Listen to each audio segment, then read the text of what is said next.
When counting the number of possible outcomes, sometimes order matters. That's where permutations come in, and we're going to talk about those right now.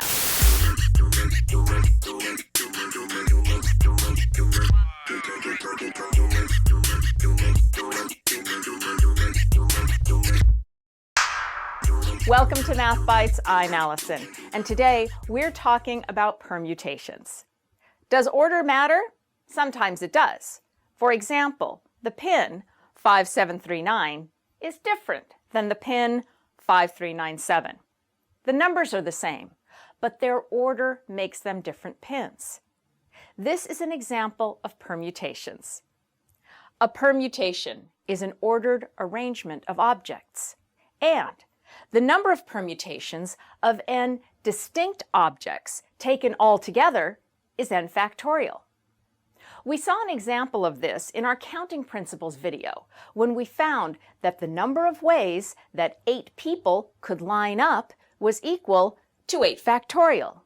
8 times 7 times 6 times 5 times 4 times 3 times 2 times 1. These are permutations because the order the people are in matters. In our example of lining up 8 people, we wanted to use all 8 of them. But suppose we want to choose just some of the members of our group or set, and we need to count those permutations. Here's a formula for you. N is the number of things to choose from, and R is the number of things you're choosing. And R is greater than or equal to 0 and less than or equal to n. Then the number of permutations of n things taken R at a time is equal to n factorial over the quantity n minus r factorial. So now we're just choosing some of the things out of our set, and we can count the permutations this way. Let's do an example. We want to create a 4-digit pin with no repeating digits. How many ways are there to do that? Now these are permutations because the order of the digits matters. All right, so n is equal to the number of things to choose from. And in this case, that's 10. We have 10 digits to choose from, 0 through 9. And R is the number of things we're choosing. And in this case, that's 4. We want to create a 4-digit pin. So the number of permutations of n things taken R at a time is equal to n factorial over the quantity n minus r factorial. So in this case, that's 10 factorial over the quantity 10 minus 4 factorial. And that's equal to 10 factorial over 6 factorial. Make sure you do your subtraction first and then take the factorial. So on the top, that gives us 10 times 9 times 8 times 7 times 6 times 5 times 4 times 3 times 2 times 1. And on the bottom, we have 6 times 5 times 4 times 3 times 2 times 1. I'm just writing out my factorials. Now you'll notice everything from 6 down to 1 will cancel out on the top and the bottom. And we are left with 10 times 9 times 8 times 7, which is equal to 5,040. Now in our counting principles video, we did this very same problem but came about it a different way. But of course our answer is exactly the same.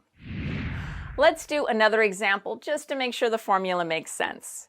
You want to create a 3-digit ID number with no repeating digits, and the digits you have to choose from are 1, 2, 3, 4, and 5. So how many ways are there to do that? Okay, same thing. These are permutations. The order of the digits matters.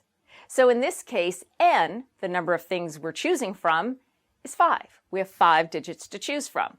And r, the number of things we're choosing, is 3. We want to create a 3-digit ID number.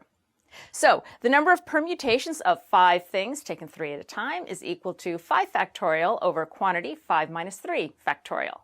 That gives us 5 factorial over 2 factorial, which is equal to 5 times 4 times 3 times 2 times 1 on the top and 2 times 1 on the bottom. Now that 2 times 1 will cancel out on the top and the bottom, so we're left with 5 times 4 times 3, which is 60. There are 60 different ways to do this. To make sure you're working with permutations, make sure that order matters and that there is no repetition in the things you're choosing from, as in our example of creating a pin. That's it for this episode of Math Bytes. If you like our videos, please subscribe to our channel. And if there's something you'd like to ask us, just send us an email. We're at contactmathbytes@gmail.com, and we'll see you next time.